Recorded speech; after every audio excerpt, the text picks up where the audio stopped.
He's not our first guest. He's a regular contributor here to Road Gang Radio. Matter of fact, he is one of the people responsible for putting together the Fastport Studios. We're thrilled to have him as always. He is DAT Guy. He is the owner of the Grumpy Peterbilt.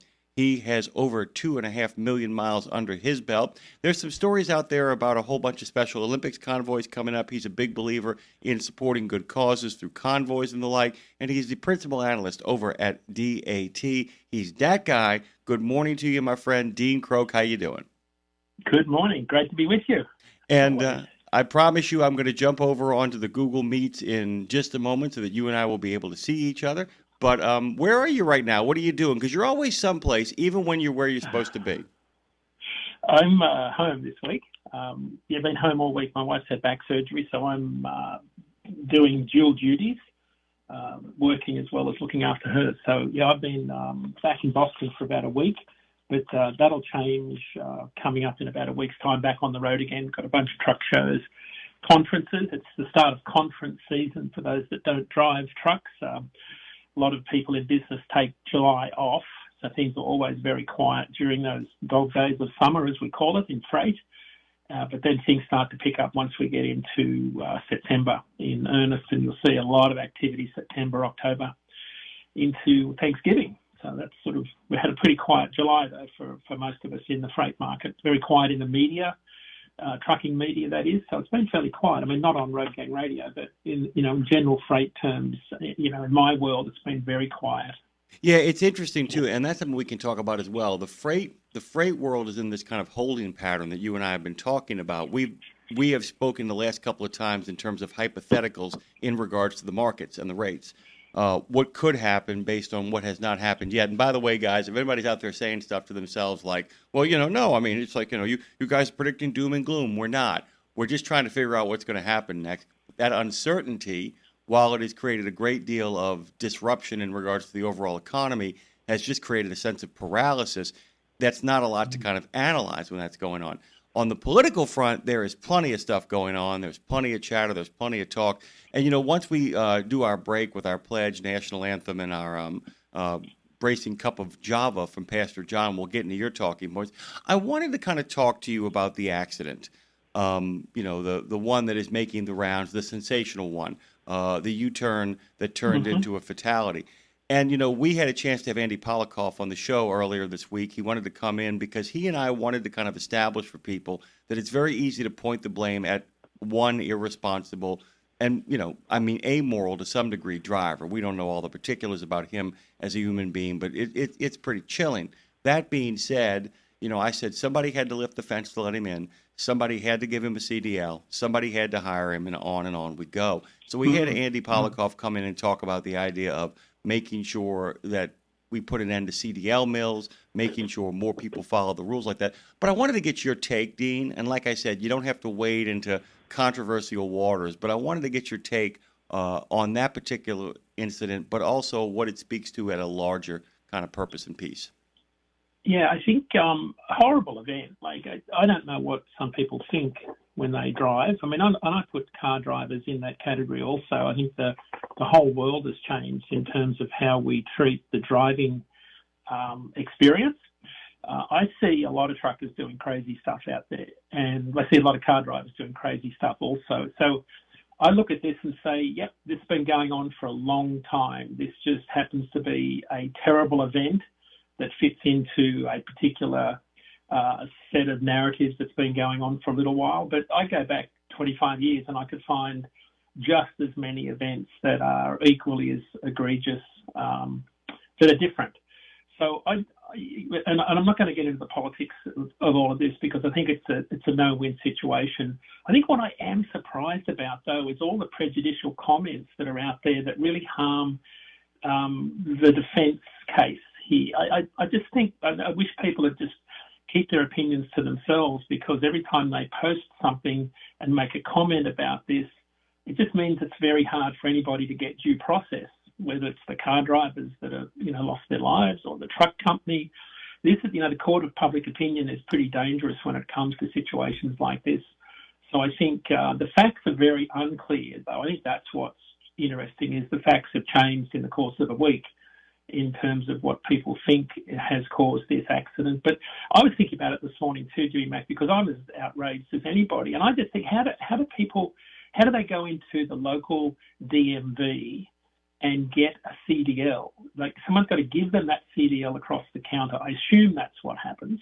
I don't know. Maybe it doesn't happen that way anymore, but I had to go and talk to people. How does that not happen in this country? And it's not just a California thing. This is every state has the same sorts of DMV processes, by and large. So I just think it's unfortunate that this has to happen, but it's not unusual. Let me put it this way. Having studied hundreds of thousands of accidents, I've seen this kind of thing happen all the time. All the time. And the commonality is not race or colour or language. That's not the common denominator. It's a skill training issue. Some people just shouldn't be behind the wheel of a truck. You and I know that. I mean, most people know that. We see it when we go out driving, whether it's people blocking a fuel island because they're inside having a shower, or cutting you off on a zipper merge, or just not having a CB radio. All those sorts of things that go on. It's just there's a lack of professionalism out there that, this kind of uncovers a much wider issue that we're all trying to deal with right now. And that is, since the pandemic started, we've had a massive influx of capacity in the industry. And this is kind of the tail end of it. This is the result of that, when we couldn't get enough trucks or people on the road to move all of the freight that we had to move. Yeah, I mean, and that's a big thing too, because this goes back to what you and I talked about this the moment the pandemic ended. Isn't it unbelievable? Isn't it unbelievable how much the world has changed? I mean, and it doesn't seem like that long ago. I mean, 2021 doesn't seem that long ago when you and I were talking about flooding. The idea of flooding the market with so many goods and services that so many people needed, and there was nobody to really kind of make it happen. And and all of a sudden, it's like we turn the switch on. We turn the switch on the economy, and everybody just kind of jammed it up. And where we are now is the remnants of that capacity. We created, in order to compensate for one problem, we created the problem that we're in now. Does that make sense? Yeah, it's a big whiplash effect. I would not have thought that we'd be still in this situation over 5 years later, and still experiencing some of the macroeconomic effects of what happened during the pandemic. It's still playing out in the market. And this is something we can talk about after the pledge, but we're now talking about maybe a freight market recovery next year. Like this is sort of one of those unprecedented times where this freight cycle is just going to drag on and on and on. And there is a little bit of glimmer of hope in the next couple of weeks. That's the upside of Brake Check Week and Labor Day. So we will see some improvement in rates. There is some good news, but it's fairly short-lived. But I think the biggest story, of course, that'll consume all the headlines are some of the accidents that are going on out there on the highways. I guess I'd sort of wrap up that thought on, I just like, if you're going to talk about safety and accidents, let's cover them all equally. Mm-hmm. Yeah. Right? Because there's thousands that happen every day. Yeah, and that's a big thing too. That's like, remember that this is also a confluence of what I call the soup of the day has kind of mixed into a tragic event. So it's one of those things where a video comes out, and by the way, guys, Dean and I are not making excuses for the horror that took place, but there's a lot of stuff that happens like that, more than you actually know. It just depends on. If it bleeds, it leads, and a lot of times the eyes go to where they're supposed to go. And man, that video made the rounds, didn't it? Whoo, it made the rounds, man. How did that get released so quickly by a third-party in-cab vendor? Like, that frightens me as much as anything in terms of the invasion of privacy of all the drivers out there that aren't having accidents. Well, and that's a big concern. Yeah, and the other problem is the fact that I tell people, you want to ensure this guy doesn't get the penalty he deserves. You want to ensure justice isn't done. Keep flooding the zone with stuff, because any defense lawyer worth the salt is going to walk in and say, "I got a prejudicial jury. Let's move the venue. I got a prejudicial jury. Let's move the venue." That is how it happens. And don't say, "Well, that shouldn't happen." Trust me. Sometimes. Yeah. You're going to want that when they come for you. That's the thing about due process is everybody hates a lawyer till they need one, and everybody hates due process until, of course, it directly affects them. We're going to take a quick phone call here from Bandit. He's calling from Indiana. I can see Madison breathing in relief now that she knows I actually read my Google Meets. Thank you for your patience, Bandit. What's going on? Oh, not a whole lot. Just so you know, I cannot hear Dean at all while on hold. Yeah, we are working on that problem. There are people who have given us that note before. There is a concern about that, but don't panic. He's there. Everybody listening on the air can hear it because our good friend Phone Master Dre is actually on the masters, so we can hear Dean. So that's good news. Go ahead, Dean. Talk. Watch this. Hey, good morning. How are Yeah. you? So there you go. Can you hear him now? Yeah, I can hear him now. Okay, there you go. So what's on your brain, Bandit? Well, I used to live in that area of Florida, so I know that area real well. And even when I was growing up down there were knuckleheads that would try to pop U-turns in that area with 18-wheelers all the way back then. I'm talking back in the early 90s. Yep, exactly. Oh yeah. And I've So- seen it. I mean, it's like, please let us all remember too that Florida has sunshine laws, so we see the idiots there. There is no Florida man, by the way. There isn't a rampant bunch of idiots in Florida that aren't in the rest of the country. It's just that Florida has the presence of mind. They have what they call sunshine laws. So anytime anybody decides to try to share a joint with an alligator, it ends up in the news. I mean, that's the truth of the matter. Yeah. You know. So what's happening, brother? Well, headed out for the week. Just got done being home for 2 days. Spent some time with the family. Tried to get some stuff done around the house and all that. This is the first chance I've had to actually be able to call in a while during the mornings, so I figured I better take it. Well, by the way, I'll make you feel good because Madison actually did send me a text and a G chat basically saying I got Bandit on the phone. Can we take him? And I'm like, well, I ain't heard from him for a while, so get his butt in here. Let's get a little good morning to him. So you're back at the game though. What are you hauling? Where are you going now? I know we were home for a little bit. What are you doing? Well, I'm headed over to Indianapolis, having to take Indiana. It's US 36. I'll get it right in a minute. And cut over through McCordsville and all that because they are replacing all the train track stuff on the roads that go from my house to I-70.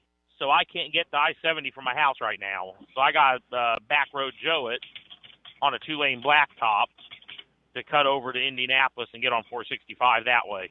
Wow, that's then the construction that's going to go on for the better part of the next 5 to 10 years, people need to buckle up because we waited so long. The reason that bipartisan infrastructure bill got passed, Dean, wasn't because people wanted to help the previous administration. A lot of Republicans crossed over and voted for that because, we talk about the national debt all the time. One of the areas where we had a massive debt was our infrastructure debt. So you're going to be seeing construction for the next 5 to 10 years. It's an ongoing. A lot of people are going to be cutting a lot of ribbons over the next 5 to 10 years, and you're going to have to be back road Joe because of it. By the way, guys, just to kind of give you a bit of a heads up here, a California sheriff's office shared photos of a bear that broke into an ice cream parlor and helped itself to some strawberry ice cream behind the counter. If it had been Spumoni and the bear had been elderly, it would have been a perfect celebration of the day. Today, you should take an old person out for Spumoni on this National Senior Citizen and National Spumoni Day. Can I tell you a fun bear fact I recently learned? Fun bear fact from Madison number 1. Did you know that bears can perceive beauty? Like, bears have been known to sit and stare at, beautiful landscapes or, pieces of art. They can... It's so interesting to me. Well, that suggests the possibility of I'm sure they've done some studies, although it's tough with bears. Dean, you know what the mirror stage is, right? I have to plead ignorance. I don't. It's okay. It's really cool. At around between about 1 and 2 years old, human beings definitely, dolphins definitely, certain chimpanzees definitely. You ever watch a cat or a dog run into a mirror? Or be convinced that there is an actual cat or dog actually in the mirror. You ever notice that cats and dogs don't look at themselves in the mirror and straighten out their looks? Or in any sense. They don't know it's them. Right. Yeah. They never really put the association. The mirror stage is when we recognize ourselves.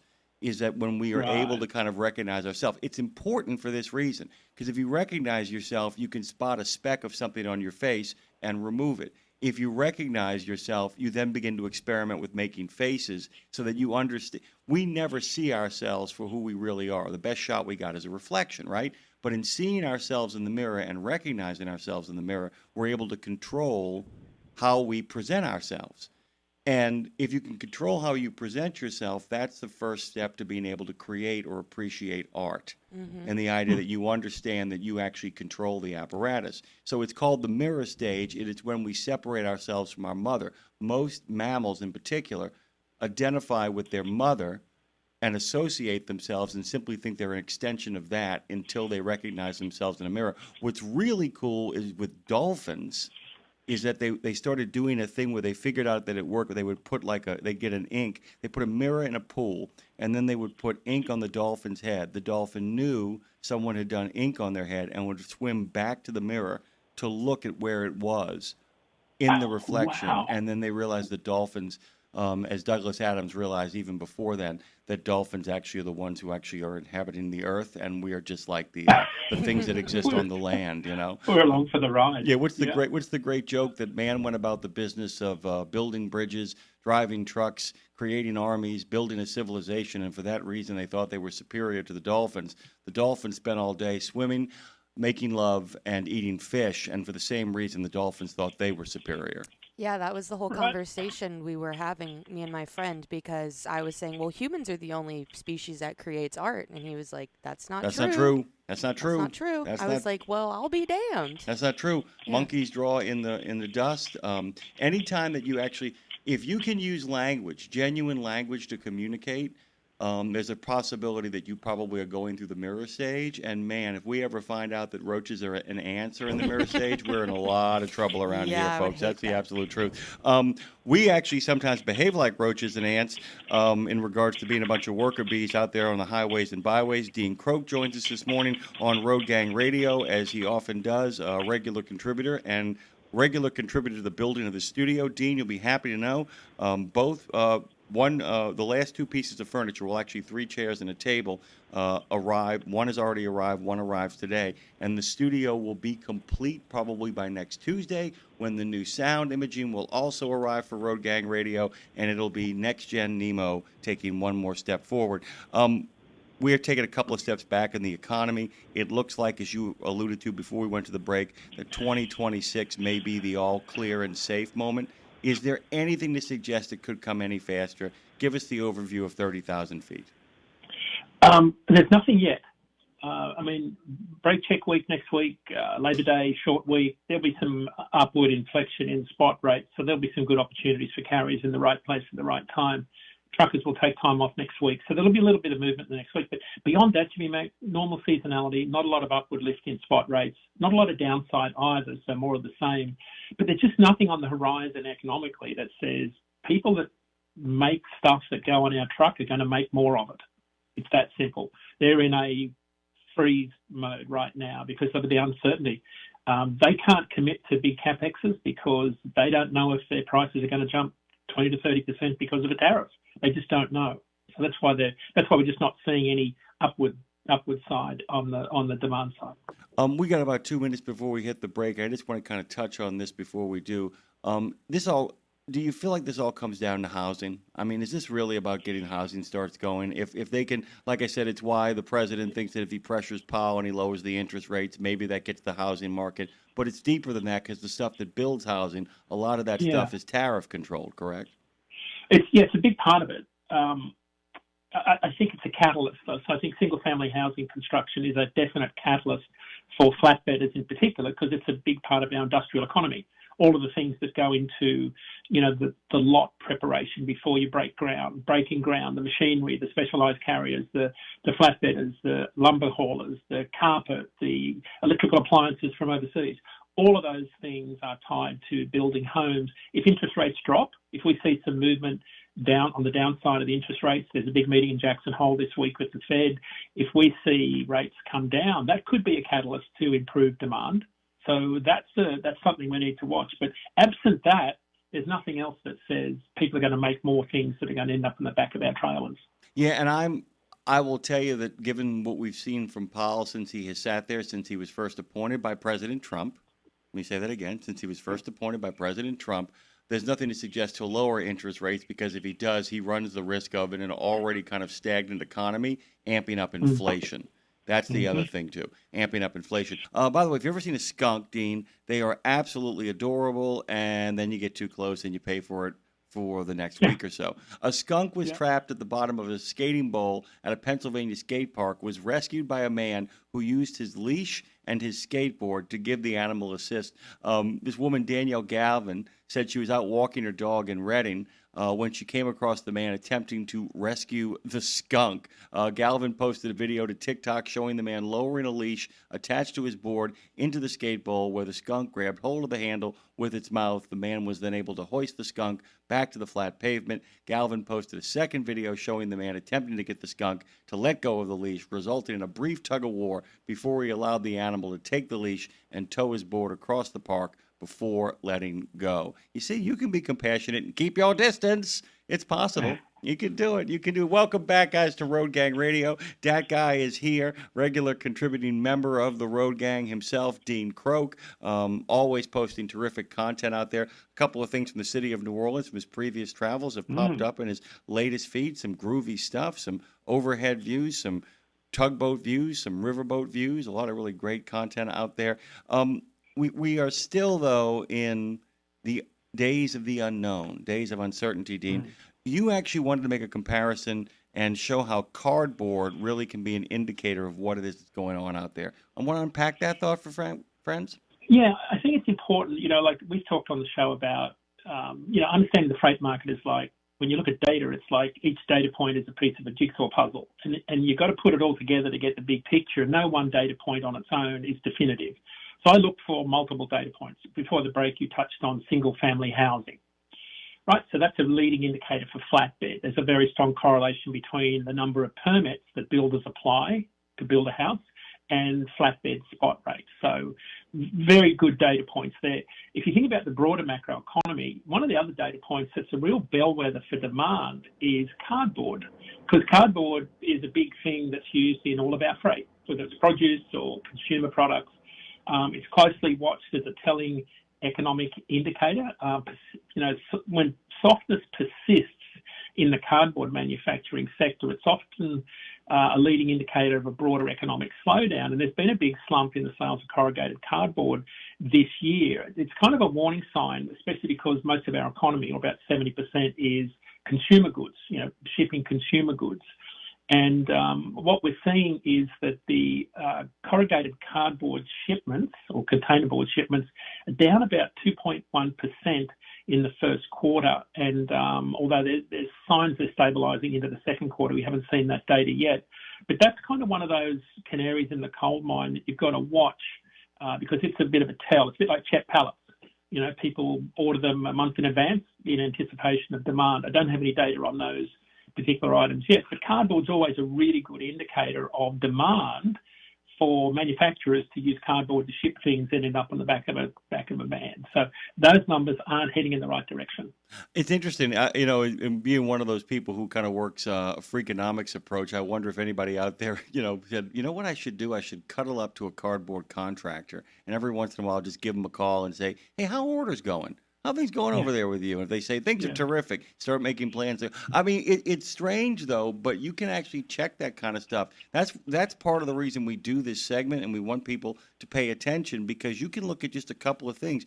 If you spent your time looking at the housing market for single-family housing starts, and if you looked at the order of wooden flats and looked at the order of cardboard, you could have a pretty good sense based on those three sets of numbers about where the economy is heading. One might not tell you everything, but all three heading in a direction would give you a pretty clear indicator of the general overall direction of the economy. Absolutely. Absolutely. Little things like how big are the piles of chassis trailers at a port?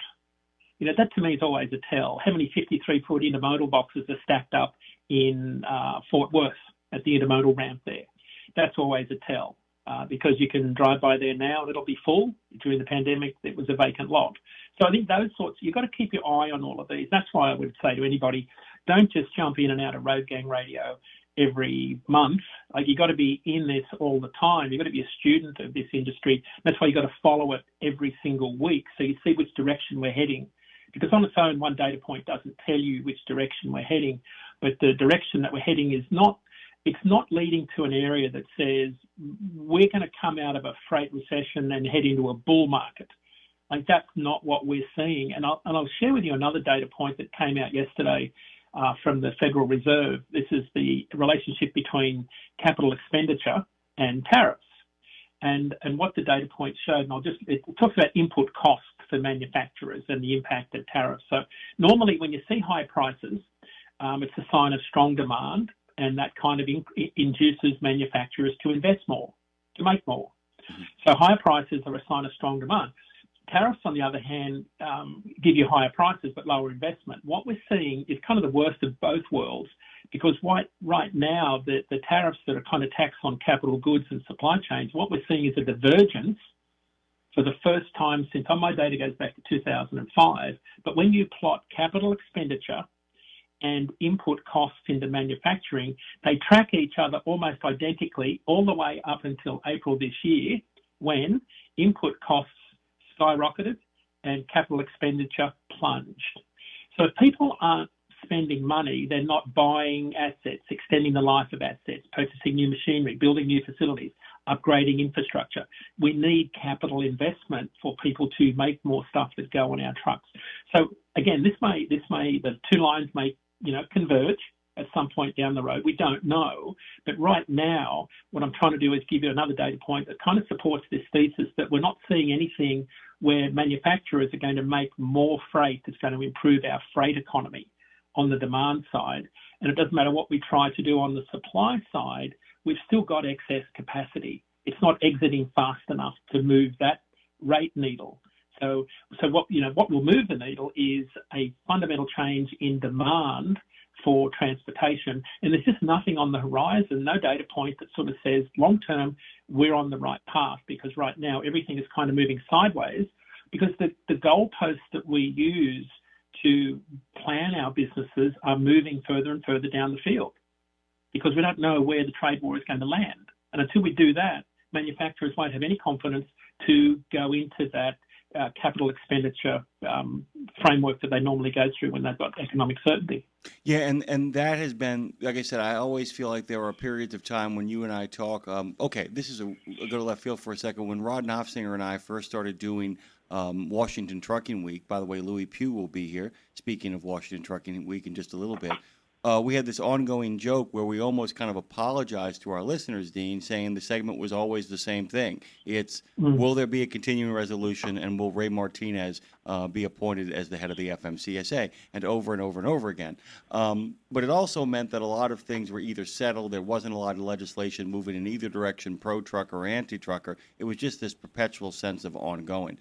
That being said, we're in this kind of place too. Often, you and I are able to talk about specifics and things you can look at, but we're in a holding pattern is the best way to describe it. And a holding pattern is a really good way to describe it, because you can't indefinitely circle the airport. At some point, you've got to land, right, or the gas is going to run out. At some point, the people who were piloting this plane have got to say, okay, we've picked a runway. Maybe it's the one very far away from the terminal. Maybe it's the one next to the terminal. And I hate to kind of talk in that analogy, but like I said, we don't have this indefinite amount of fuel in the plane. At some point, the administration is going to have to say, here's what the tariffs are. And like I said, maybe the tariffs get worked out in a way, because once they do, and once people know how to invest, they make the investments. And then you can start to make some really hard determinations about where we're going. That's it. Yeah. I was talking to a journalist this morning about this. Wait, Dean, can I say one thing? Marshall actually said, hey, people, it takes a while to turn the ship around. Marshall, I'm actually going to push back a little bit on that.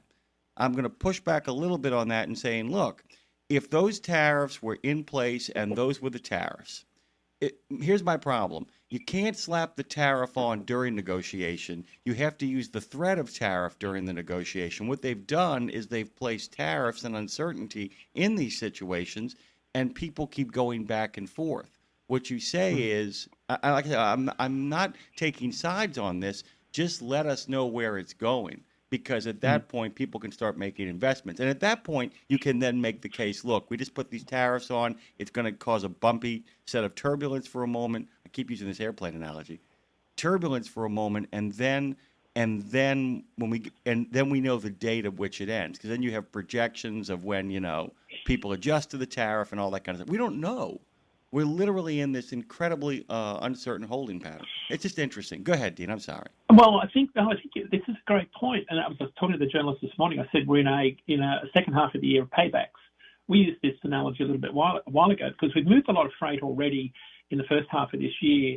We've had a massive pull forward of overseas imports to avoid tariffs in the first place. A lot of that is sitting in warehouses.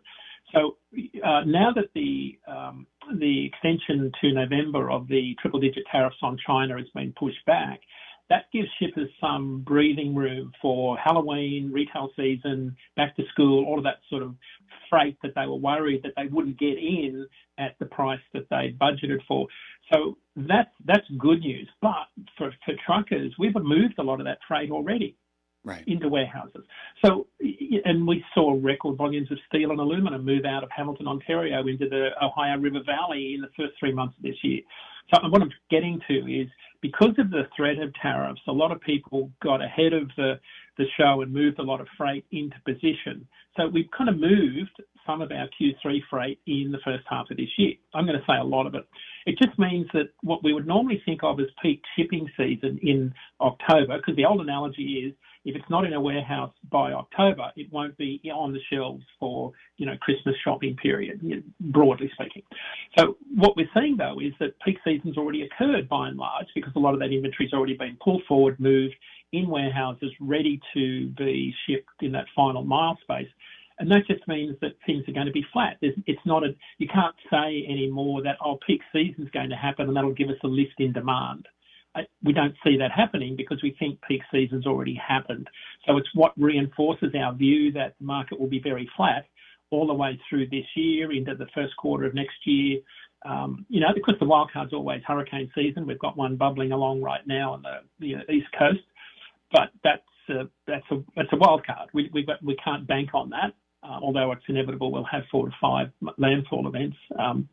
But there's nothing else on the horizon that says, hey, this market's going to turn around anytime soon because we're all in this sort of state of paralysis. There is one piece of good news with the 90-day pause. And by the way, that's a legitimate pause as opposed to 1 week pause, 2 week pause. Right. That settles nothing. But the 90-day pause does give a little bit of breathing room to people. And the other good news is, while it's not good for the freight market, the overall economy has helped because it means that back-to-school stuff, a lot of stuff that might have seen a real significant bump right at the start of school didn't. It didn't get that massive sort of sticker shock that would have really set off a lot of people. And you can talk yourself blue about it's all part of the plan, but people don't care when they're actually walking through Office Depot looking for school supplies for their kid. But that seemed to me to be a smart move. Like I said, my concern is not tariffs, no tariffs. My concern is what's the plan? Explain the plan, because that's one of the things that the administration can really get ahead on. They can say, look, here's what we intend to do. This is what this is going to look like in one way or another. If we don't get the following, we're going to do this. If we do get the following, we aren't going to do this. Once people know that, they can then begin to read tea leaves. It's interesting stuff, Yeah. And I think the other thing we're watching, and this gets to the imports, because I think it's going to affect California more than anything, and part of that may be deliberate in terms of the trade war with China, is to impact California. They seem to be in the bullseye for lots of reasons. But remember, about a third of our imports nationally land in Los Angeles, so it's a Port of Los Angeles to be affected. We're already seeing a couple of dray carriers, large 40-year-old dray carriers in Fresno, close up shop.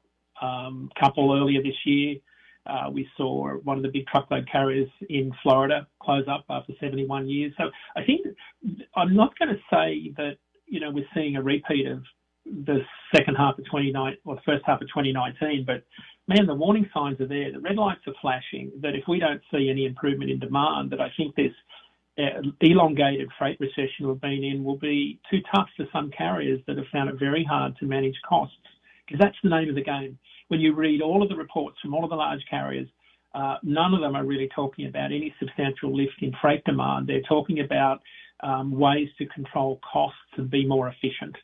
And that'll be the way that companies get through the next 6 months in particular, maybe the next 9 months. The other concern I have, too, is, and then we'll pivot to some other stuff, my other concern is that people aren't making the technological upgrades they need to make. That one of the ways that trucking companies recruit better drivers is, I call it a trifecta. Do I have time to spend the money you pay me? Do I make enough money to spend it during that time? And am I comfortable doing my job? Do I have all the advantages of doing the job? That third part, of course, is investment. And I think to some degree it's why the president is pressuring the Fed to lower those interest rates. But there are a lot of people who also, it's not just a matter of how much stuff costs. It's a matter of, do I want to buy the next round of equipment to onboard new people if they're not going to be here? And that's something else I'm looking at. That's one of my big bellwethers. Orders for the new technologies at the companies. Are they buying the next big thing? Look, there are a lot of carriers out there like Crete, of course, who have these long-term 5-year plans and buy when they're going to buy, and they'll continue to do so. But a lot of people have to make a really hard choice on investment. And it's not that people are making hard choices. They're not making any choices because they don't know what to do. I sound like a broken record, but I just wanted to kind of bring up, I'm concerned that we're not onboarding safer trucks, that we're not onboarding comfortable trucks, that our friends aren't going to get what is next. They're going to be driving equipment that maybe needs to actually cycle its way out of the economy. So that's kind of my thought. Yeah, that's a good point because Tim Ashoff over at Crete, they're always buying the latest and greatest and best technology, and that takes time to work its way through to the used market. But it's also part of the reason that I see an upside to the California situation, because a lot of those dray carriers that are really struggling in the port of Los Angeles have CARB-compliant trucks that are fairly modern, fairly new, and are long-distance enabled. They can compete in the long-haul market if they so wanted to. Unlike other ports where you've got day cabs that may be a little bit older, I think that's sort of a precarious situation in California where what you might lose on the dray market, those carriers can then opt into other markets without losing a step. It just floods capacity in other parts of the market and drives rates down. That's the downside for the broader trucking industry when you see this sort of volatility in individual markets, because California's always been one of those bellwethers. We've always said, as goes California, so does the rest of the freight economy. That's changing. You can no longer say that with any degree of confidence right now. Yeah, and the other thing is, too, it's like, one of the good things about the pandemic, there were a whole bunch of things that really accelerated, was the people stopped relying simply on California as a port. We've seen significant upgrades to the Port of Savannah. We did see, and we were seeing significant upgrades to the Port of Baltimore. Man, the Port of Baltimore is becoming like the port version of the Book of Job. Did you see about the explosion the other day over there? They had a big explosion at the Port of Baltimore. Fortunately, nobody was hurt, but I mean, can you imagine the bells and whistles that went off? Because that explosion was really nearby the bridge as well, too. Now, it turns out that nobody was hurt, and, given what could have happened, it was the best worst-case scenario, as it were. But there's been a lot of growth on the eastern seaboard in regards to ports, and I wish my own city down here, the Port of Orleans, would actually see some growth as well, too, because that's been a big thing that people have been trying to figure out ways as they want to bring in stuff from other trading partners. Those East Coast ports make a big difference as well, too, right? Yeah. Well, we just had the data came out for the month of July. We just had the most number of containers imported in July ever into the country at 2.731 million. That's an enormous amount of volume of containers. Port of Los Angeles set a 117-year-old record for the most number of containers handled in a month. So this is the precursor. This is the payback, right? When you have this level of record volume hit port markets, the payback is volumes crash eventually after that, because you pulled forward so much of it to get a lot of this import volume in July was to get ahead of the August 12 deadline for tariffs on China, which has now been moved. So if you're doing that, what you're doing is you're bloating inventories in warehouses in anticipation that we'll buy that stuff. I was saying to my wife this morning, my anticipation is that we as consumers will see some great deals in the next 6 months. Yeah. Because shippers, manufacturers are going to have to move this stuff. This is my one place where I actually am rooting for the president. Not one case where I'm rooting for, but in this whole conversation in regards to tariffs, there is a way to simply have all this back inventory, to let it stockpile, and then let these sales kick in, and then turn around and declare victory and go home. That By the way, there are people who literally, there is a certain Keynesian energy to that, where you simply keep threatening to do something, you let people Yeah. race goods and services into the country to get ahead of the deadline, and you go, no, we worked it out, it's all good, and then suddenly the entire market is flush in cheap goods. I mean there are examples of that happening, and by the way, we've seen those kind of moments happen. Like I said, I don't know. My problem is I don't claim to know what they're up to. I don't know if that's the plan, but that is one scenario. I mean, there's one scenario where we decide, hey, we worked all these deals out, everything is great, we got it done, and declare victory and just let it roll. Because that, by the way, would set off a mini economic boom for about 6 to 7 months. Because it's like, we got all this inventory, what are we going to do with it? Well, get rid of it, drop those prices, sell those goods. So that is one. People said, is there any scenario in which this doesn't prolongate to 2026? That's the one I can think of. Am I just being a freakonomics guy there, or is there any? No, I don't think we can ever underestimate the power of the American consumer. Right. I've been fascinated by how resilient the American economy is in the face of incredible adversity. It's been an amazing economy to watch, and I would never underestimate the ability of this economy to just ride this out. I'd like to see manufacturing come back to big parts of the country. I just don't think that robots are giving up their jobs. I just don't know that we've got enough people to fill these manufacturing plants. It's going to take time. There's no question about it. It's not going to happen in the next year. I hope the long-term plan does work out. But I think Jimmy makes the point here with the volatility and these ups and downs, these ebbs and flows. It's very hard to run a trucking business when you've got extreme volatility in demand, because you've got fixed costs, you've got budgets, you've got financial plans you've got to stick to. You crave certainty. I mean, that's one of the things we all want in trucking is predictability. We need to know where we're going, what we're doing, what next month looks like, what next year looks like, so we can budget and plan. Absent that, it becomes a bit of a guessing game. Yeah, and that's the thing. I mean, if you've noticed, there's been a broken record kind of thing with Dean and I, who try to kind of go all over the place. As we talk with our good friend Dean Croke of DAT, he does does a lot of the analysis over there. He's got a great blog as well too. You should check all that stuff out. Okay, let's pivot to some fun here, as Lindsay likes to say. Pivot. Are there any festivals, any things you're looking at that you're getting excited about? There's a couple of things down here, man, because sooner or later, October is going to show up in the city of New Orleans, and that means the oxygen gets returned, and a lot of really fun stuff starts happening. What are you looking at? October's going to be great. September's huge. We've got the Bay State Classic Truck Show on. That's sort of a subcomponent of the ATHS, so that's a old school truck show on this weekend. Anthony Smith and I are speaking at the Cotting and Butler Conference. It's an insurance trucking conference in September, the week after next. Then it's the Big Iron Classic. I haven't been to the Big Iron Classic in Casson, Minnesota since 2007. Really looking forward to going to that one with Mike Gaffin, the Boston trucker who was on the show a few weeks ago. And then, Jimmy Mac, I'm going to combine a bit of vacation, head out to California, visit some farms, some produce farms, talk to some truckload carriers, and then go to the Mine Expo in Las Vegas. In particular, I want to get out there early, catch a lot of the big haul trucks and mining vehicles coming in for staging. I think it's a Mine Expo is kind of like the global mining and construction conference. I think it's on every 4 years. So that rounds out my 4 weeks that's coming up. And of course, this weekend is also the Tackerberry show up in Athens, Ontario. That's a huge truck show for Canadian listeners. Charlie Tackerberry's got an amazing collection of old trucks up there in Athens, so that's on this weekend also. So very busy 3 to 4 weeks coming up on the truck show circuit before we get into winter.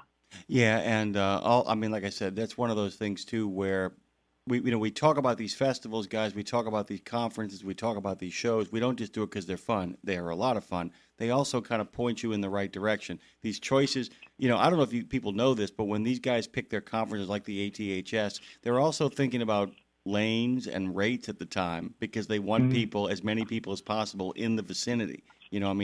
All of these events, convoys, all of this stuff aren't just kind of randomly picked. They don't just randomly pick this stuff. By the way, it's also one of the, what's the great joke? You might want to be careful out there, guys. It's the National Truck Driving Championships over the last couple of days. We usually cover that, but we've got some big plans in regards to where we're going and where we're traveling. We'll actually be talking to some of the winners next week here on Road Gang Radio. But the great joke is, do you really want to be driving out there right now? It might be a little quieter, too, though. There's a good chance that it's a little quieter out there because, man, FedEx, UPS, a lot of the a lot of the bigger fleets actually participate in that as it kind of is happening right now. So that's always it. Do you ever get a chance to go to those? Have you ever been to any of the state competitions for that? I haven't. No, I haven't been to one. I'd love to go to one. I'd love to go and try my hand at backing a double or a triple around those cones. I haven't done that since I left Australia. Yeah, I'm telling you, it is the only time where the rules are get as close to a thing as possible. That is like and it's pretty remarkable watching these men and women kind of do this bit. And there are people, by the way.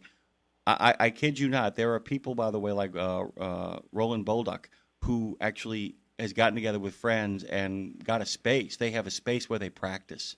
They actually they own a space where they actually go about the business of practicing this stuff. And it's a great reminder that the job is that you never really stop doing the job. You're always practicing. And that was in my interviews with all those men and women.